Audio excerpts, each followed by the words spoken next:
Good afternoon, everyone, or good evening, depending on where you are. Thank you for joining us in our session on middle school career exploration in the wake of the pandemic recovery. I'm Elisa Wilkie, and I am the VP of Strategy and Innovation at American Student Assistance. And I'm joined by my great panelists here, who I will let introduce themselves in a few minutes. For those of you that don't know American Student Assistance, we are a national nonprofit, and we are dedicated to helping students, primarily in grades 6 to 12, understand their interests, passions, talents, so that they can make informed decisions about their post-secondary education and career pathways. I'm joined here with my panelists to talk about some of the challenges that we've seen over the last year, 18 months in the classroom, and how it's presented itself with innovation opportunities. I'm responsible at ASA for program delivery, research, and impact and outcomes measurement. I will I'll have Elizabeth kick us off in terms of introductions. Thank you so much. It's great to be here with all of you. My name is Elizabeth Mitchie. I am the Managing Director of the Catalyst program at the National Nonprofit Citizen Schools. And Catalyst is our division devoted to teacher training in the experiential learning area with a focus on connecting students with mentors from relevant careers. So I'm looking at this discussion from the lens mostly of professional development. And we'll pass it to you, Ed. Thank you, Elizabeth. It's a pleasure to be here with you and Christina and of course, Elisa and the team at ASA. My name is Ed Hidalgo. I'm the Chief Innovation and Engagement Officer for the Cajon Valley Union School District right here in San Diego, California. 28 schools, 17,000 students. And the purpose for our attendance is the mission around the integration of career development across all grade levels in our district. So thank you for having us and myself. Hi, everyone. My name is Christina Theokas. I'm the Chief Applied Science Officer at Turnaround for Children. At Turnaround, we translate neuroscience, developmental science, learning science into tools and resources to empower educators to create and transform their schools around healthy whole child development. So I'm excited to be here with the panel talking about how we engage students post the pandemic and build back better. Build back better. Build back better. Love that. So let's talk about challenges. I don't want to spend the whole time talking about challenges, but let's face it, the last 18 months have been crazy for our classrooms, for our teachers, for the administrators to help figure out what to do, parents, kids, all around, and just trying to get core curriculum in place. ASA feels really strongly about career exploration being presented earlier. Ed does a super job of doing that all the way back to kindergarten. We've decided to focus a lot on the starting point of being middle school because we feel like students are ripe at that time. And it's also where we see kids drop out of engagement in the classroom. And this helps to bring them back in and give them tangible opportunities. So let's talk about those challenges with regard to career exploration and how we fit that in when we can't necessarily even get math taught. So Elizabeth, I'm going to put you on the spot if you're going first again. Let's think about scheduling and availability and teacher mindset in terms of PD. What did you see over the last 18 months? Thank you, Lisa. Yeah, it's a great question. I think schedules turned out to be the bane of our existence in some ways this year, because one of the priorities we had when we transferred all of our development and support one-on-one coaching to a fully online platform and engagement, we were asking ourselves the question, when are we going to be able to meet with teachers? And that would have been a fairly simple question to answer at previous times in our history of working with schools. But we found that many of our teachers spent the year toggling between some combination of in-person, hybrid, or virtual learning. And so one of the challenges we had was adapting all of our programming to meet the shifts that were coming, sometimes with quite short notice, to the teachers in the schools. And I do think, though, there was a really healthy appetite for amongst our teachers in the schools that we worked with for any kind of professional development and support around doing sort of hands-on learning, experiential learning, and anything that connected students in a incredibly bizarre year to people and experiences outside their home, which is often where they were working from. So to sort of mitigate some of that isolation and lack of collaboration that students were feeling. So another one of our challenges is we've always, in Citizen School's 25-year history, brought folks from careers relevant to the projects we're working on with students into the classroom to connect with students. And the question of figuring out when are the students going to be with that particular teacher on a regular enough basis that we could match them with a professional who also has a corporate schedule that may have been disrupted by the move to virtual. So schedules are not the most fun thing to think about and not necessarily the first thing people think about, but I think getting those things to line up was one of our key sort of hiccups to work out early on. So Ed, building off of that in terms of professional development, a lot of the work that ASA has done with you is about helping empower teachers to implement the world of work, implement it in your own district and other districts. What did you see in terms of the professional development piece? I also love the idea of the hands-on really gave students a new way and opportunity to connect. What did you guys see? Well, definitely, and thank you. I wholeheartedly agree with many of the comments that Elizabeth was making, and the shift back and forth, different schedules. As one of the first public school districts to open in the state of California, again with 17,000 students, it was a big lift across 27, 28 schools. Really, the move to an asynchronous format in teacher professional development is something that I see as really the path forward.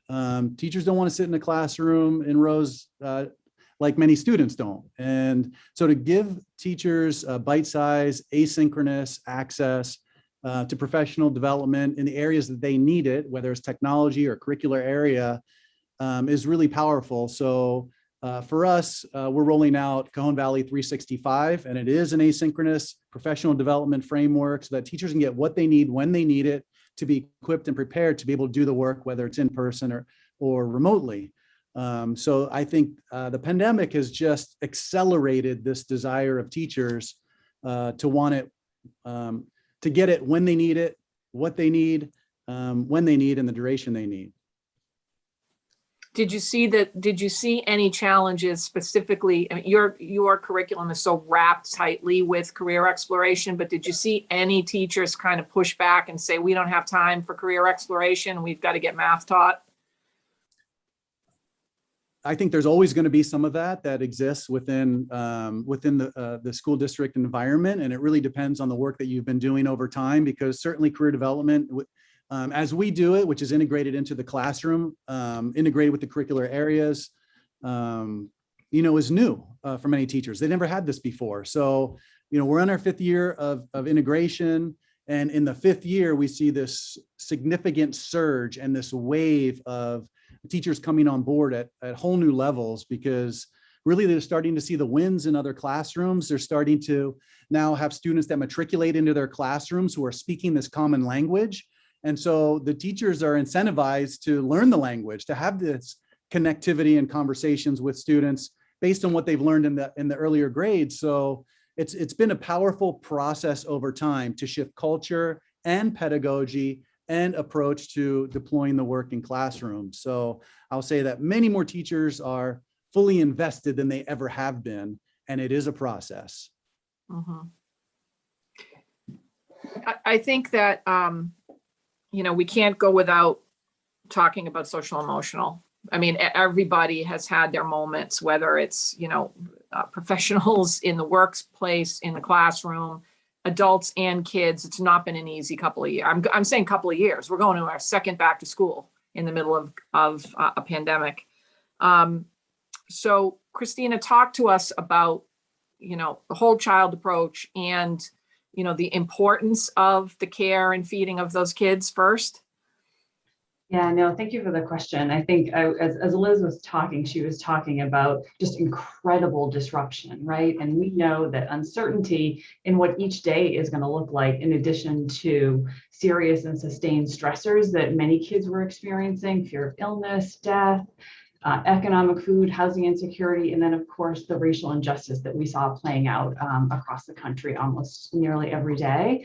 So we know that these adversity related stressors really influence one emotional, physical state, attention, and then just their ability to be able to remember and understand in school. So there's this whole other experience that kids are having that oftentimes we're not thinking about in school. We're thinking about the delivery of academic content or learning or standards, and which we know those are important, but those aren't actually separate from kids' social emotional development and learning as well. And so I think the biggest challenge, one of the biggest challenges we heard from educators over the course of the last year was, I don't know how my kids are doing, right? So we could assume that all kids are experiencing this the same way. We are experiencing a collective trauma that was shared amongst all of us, but stress is different for different people, and it exists on the spectrum and different levels of intensity for different kids. And so what we really heard from educators is like, I don't know how my kids are doing. I can't, all those things I used to be able to do, I'd stop them in the hallway when they came into my classroom. There were these strategies that people had, and those strategies were like off the table for educators. Like,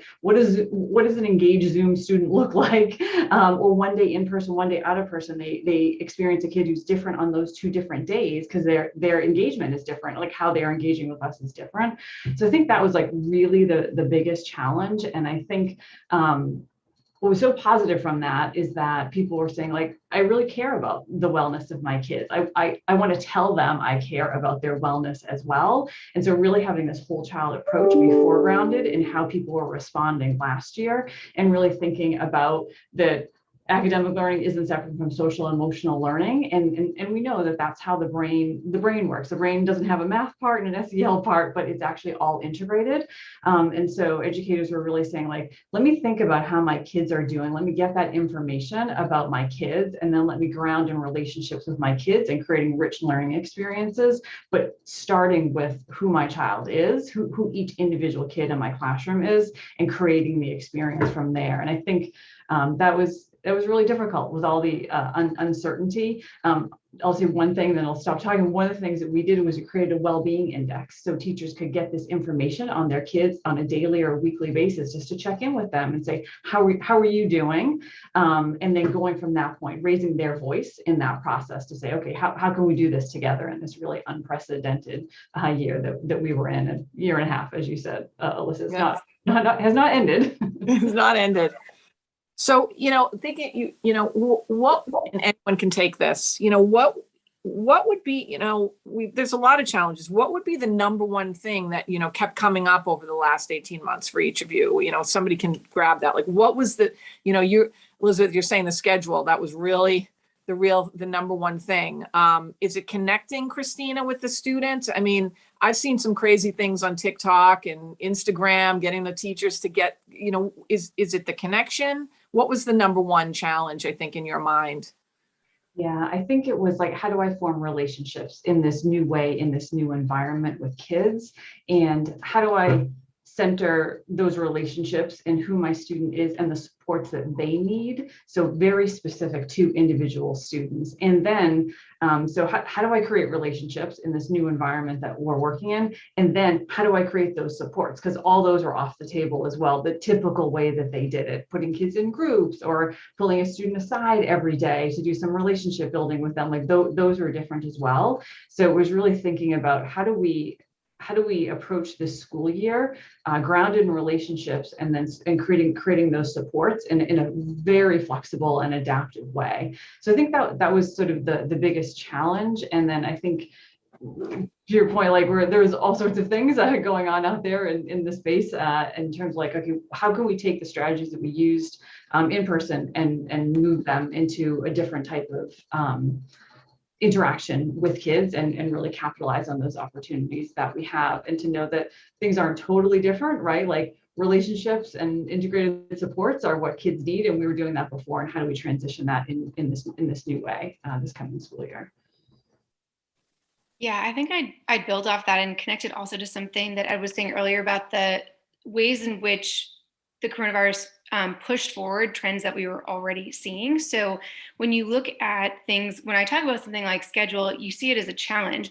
It was also an opportunity moment for us because we're saying, you know, there's a really sort of standard way of engaging with teachers or students or standard ways that people tend to be really comfortable with, but they're frequently, one of our sort of big pushes in the curriculum development and training we do is they're frequently not individualized. To your point, Christina, they're very focused on sort of what do we think the theoretical average student or the theoretical average teacher needs? And I think that COVID in a lot of ways made that kind of framework totally impossible to operate in because you couldn't even guarantee that you could get all your students in the same room at the same time, let alone, you know, treat them all the same way once they were in there. So I think it pushed us and the teachers and partners we were working with to get really creative about looking at the amount of time we had with students differently, thinking about creative ways to collaborate and work as a team to engage them and base that engagement on the data we were getting around their interests and how they were feeling. And starting, like Christina said, with there's no point in even diving into this project if the students' cameras aren't on. So how are we going to frame all of the work that we're doing in classrooms around this engagement question, interest question, what will excite you, what will make you want to come to school? That became the new focus in ways that I think it doesn't necessarily have to be when you take for granted that students will attend.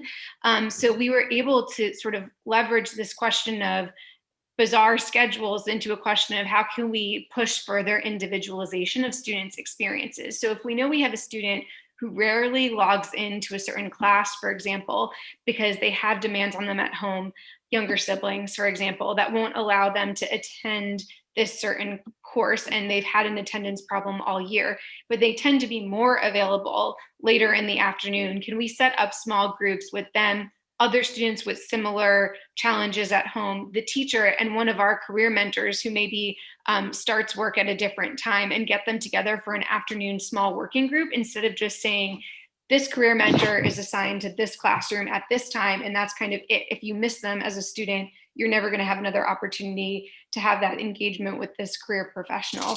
And I think the logistics and scheduling issues, again, to the point about fast forwarding trends, pushed us online. We were planning to begin trialing online training and courses and engagements, but it just sort of fast forwarded that in a massive way. And it allowed us to ask questions like, do all of our mentors have to be from the exact geographical region that the classroom is based in? Yes, we do like to have some folks who are representative of the actual community we're working with. If we're in Ohio, they want mentors coming from Ohio sometimes. But many of our teachers were willing in the new virtual world to bring in volunteers from Boston or California if the timing lined up and get sort of a greater diversity of industries and mentors involved so that they could cover more times of the day with their students. So I would say that these little technical challenges or seemingly little technical things and logistical things yielded really interesting innovations in process and priorities, really what people decided to put out front in creating the learning experiences. So you stole my thunder on the next segue to go from challenges Sorry, I'm so sorry. So that's all good though, because I was, I'm gonna ask Ed to talk about technology. You brought that up, right? So, a key piece for us when we think about career exploration is really, and I'm gonna steal, I think, one of Ed's lines, but they can't aspire to careers they don't know exist. I stole that from Ed. But so if you can't get them to go on a field trip and you don't have somebody in your backyard, that can be a mentor, technology helps with that. So Ed, let's transition into like there's a ton of opportunities here. I try to look optimistically. I've got innovation in my title. I look at it as seize the moment to change things up. Talk to me about technology in your district and how that's a jump start to move forward. Well, huge shout out to the superintendent and to the board who 8 years ago shifted a direction to bring one-to-one to the entire school district. So every eighth grader in our district has had a Chromebook their entire career history with us, if they started with us in the early grades, of course. So that one-to-one, but more so the integration of the blended and personalized learning and those teaching practices and pedagogy were key to ensuring that our teachers really understand how to use the machines in the classroom. And so when COVID hit, it was really much easier, I think, for us to transition into a digital, virtual, remote learning environment, because the students already had been used to using their apps. We use small group instruction. There's a rotation model. So the students understand how to use the apps. The teachers know how to use Google Classroom, all of the tools, whether it's Flipgrid or Pear Deck or any of the number of amazing technologies that are out there to build community, to create connectedness. And so, during the pandemic, we were able to actually deploy new technologies, new career development frameworks, one through our partner with Beable, but integrating that common language of the RIASEC, which we use. So it didn't end with the pandemic starting. The common language of career that we had been using across our school district in every grade could accelerate now in the pandemic, and we could see the student progress through the learner records that are created through the technology. We know what the students are doing. We know how they are advancing their literacy skills and their career awareness skills. And that wouldn't have happened without the one-to-one practice. And so I was just meeting with one of our middle school teachers who was teaching 6th, 7th, and 8th grade, 100% Zoom last year, first year ever teaching career development for 160 students. I just saw her a couple of hours ago, and she says the parents are signing up their students again for her class. And she said, no, your students already had this last year. They're like, I know, but it was their favorite class. We want them to have it again. So that's been an accelerator for us, is the ability to already have our teachers using the technology, and also for the students to know how to use the technology. Christina, thinking about, I think in theory, we all, and I've not personally been an educator, but I'm thinking that you'd think that the whole child is at the center of everything that should happen in the classroom. You'd hope that. And this idea of resilience, right? I mean, kids, I've gone to graduations this year and middle schools this year, and it's all about resilience. And do you feel like now there's a heightened alert to that? Do you feel like that's been a positive outcome? Is that, teaching, the concept of the routine and the relationships and resilience is more acceptable or more prioritized?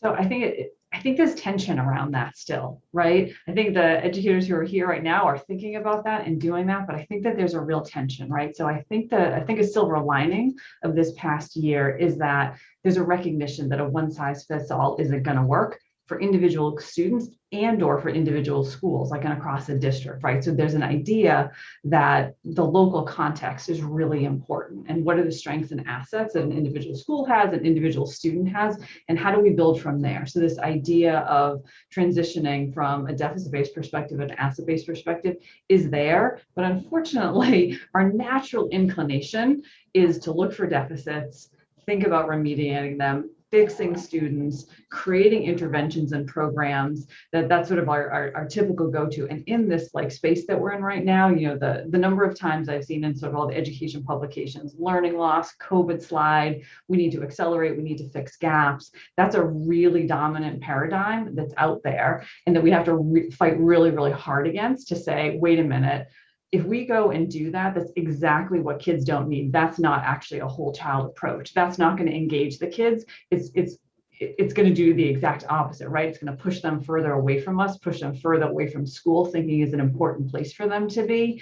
Like if we pretend that the kids weren't learning, even if they weren't in school all the time in the way they always were before, the human brain is learning, it's curious, it wants to learn. Kids have had a lot of experiences. And to your point, they're building their own resilience. They're learning how to share their emotions with different people. They're learning how to operate in these new environments with school and technology. And we have to look at that and say, let's start from that. that place, and let's go forward from there. Let's not revert back to what this fear that we have about, oh my gosh, kids lost something and we have to fix that, and we're going to do that by like filling them up. But instead say like, here are kids, let's raise their student voice. What are they interested in? What are they passionate about? And how do we build that into the experiences going forward? So I think there's a real silver lining, and that a lot of people are really recognizing the value of a whole child approach. That's how parents see kids, it's how teachers see kids, but our system isn't really set up that way. So there's a real opportunity to build that in, but we're gonna have to fight against that sort of inclination to go back to a deficit-based mindset. And I'm hopeful and optimistic because of the conversations around well-being and understanding that well-being is a moderator of kids' success in school, and that we want to look at it, measure it, talk about it with kids, but we're going to have to work really hard to stay on that path. Well, when I think about some of the core, what I call interventions that we have to do for career exploration, clearly meeting a mentor or somebody. We think about mentor. I know, Elizabeth, in your world, it's a very specific role and a long-term role, but sometimes it can just be meet somebody that I can talk to that has a job I'm interested in, and it's a full spectrum of that. It's project-based learning where I get to put my hands on something, and there's a lot of tinkering labs, and there's a lot of that kind of fell by the wayside, because when you set it up in a classroom and you're going to do a 3D printer, we didn't really get a lot of opportunities for that in the last year and a half.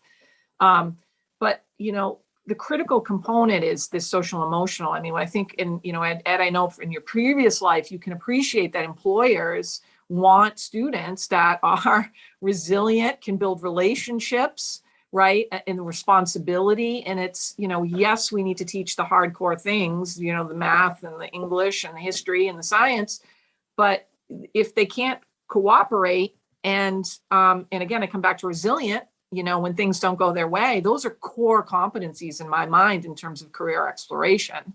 So, I see a silver lining in all of this, is because everyone's had to adapt, nobody more so than the students themselves. And maybe, if there's a little learning loss in that particular standard in biology, they gained a whole heck of a lot of it in knowing themselves and navigating technology and navigating environments that weren't consistent. So I see that as a silver lining for sure. I think, well, what does the go forward look for us? What do you guys see? I mean, again, I said the last couple of weeks have changed quite a bit in terms of different states, and some schools, I'm not even sure, some may already be back. Where I am, we're not back for 3 more weeks. What do you see, Elizabeth? The back to school looks like in September? Well, I know we've had discussions as a group prior to now around, the prioritizing getting back in the building or not. And I think when we first discussed that seemed like a bit more of a foregone conclusion than it does now. So we'll have to see how this plays out in different places in the fall. But one thing I think is really important is this emphasis that we've heard from everyone around having school mirror sort of the needs of the workforce, the real life experience of being someone out in the world, engaged in work that you're hopefully really passionate about, and what tools are necessary to be successful at that. And I love your point about, this year has generated an opportunity for students to acquire a whole set of tools, and not just them, but also adults. And so I think going into whether it's this coming year or future years, there is an opportunity to ask the question about what models work best for students kind of in perpetuity. For every child, is it the best thing to be in school 24/7 in a classroom? For many, I think the answer is probably yes. We know those social engagements are really important. Many of our projects focus heavily on collaboration and sort of building relationships and learning those sort of social skills that we believe will be important in modern workplaces. But I think many of our workplaces are now shifting, right? So there's a great opportunity to sort of engage students in that discussion and say, you can see the world changing for adults, real time. What does that mean for you? What kind of work environment do you think would be most conducive to your skills? And as adults, I think we can ask ourselves the question, is there an opportunity in school to provide choice for students, opportunities to do part of their day hybrid, especially from a social emotional standpoint?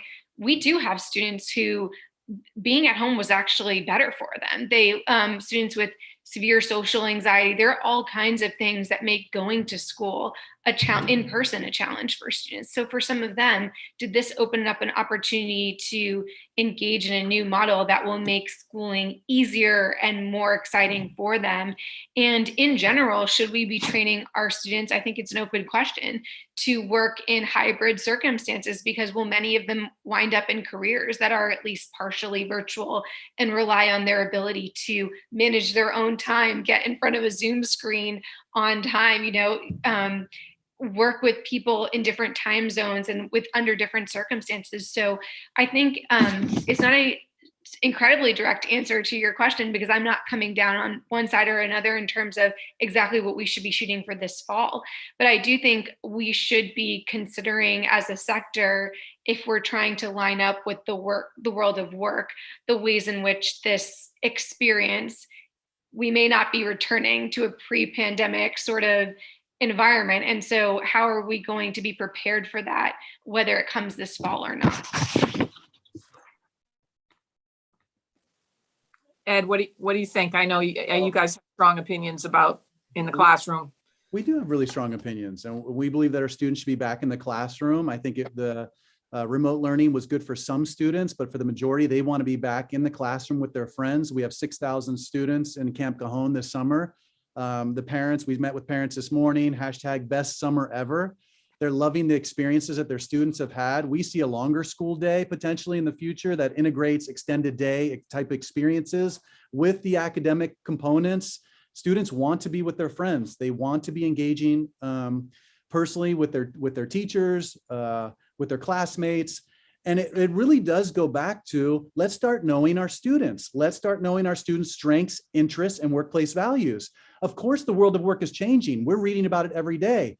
Engineers don't want to go back to the office. They want to work remotely. If you don't offer them a remote work, they're going to go find another job. Well, they have to leverage their strengths, their interests, and their workplace values in order to be successful in those new working environments. And I know, because I came from that environment. So building that common language is more important than ever.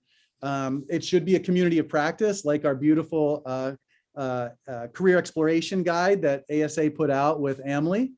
It is a community of practice, and that means we do need to bring a 2-generational strategy in as part of this, which means the family needs to come in and we need to build a language with them as well. What are your child's strengths, interests, and values? We should be transitioning a learner record to the families to understand, here's what your students are interested in. Here's their growth over time. Here are their targets, and here's what they're interested in. So the work continues at home as well as in the classroom. When students know that we know them, when we all begin to use this common language of who they are and who they want to become, they want to come to school because they know that they are known and that they're cared for. And so using the digital platform, the one-to-one, integrating a human process where they get to come on site, and then building this common language are going to be keys for us to continue to accelerate the work we've already begun. And we thank ASA for your support. I can add a little bit to what Ed said, right? Because what he's talking about is he's talking about centering around the students, their needs, interests, passions, right? We know that that's at the core. And then Elizabeth's talking about, like, well, we don't really know. There's going to be variability, and there's variability within students about what the best logistical school experience is for them. But what we do know from the science and from the research is what are the non-negotiable conditions that we need to be creating, whether it is in-person, hybrid, or a combination of both.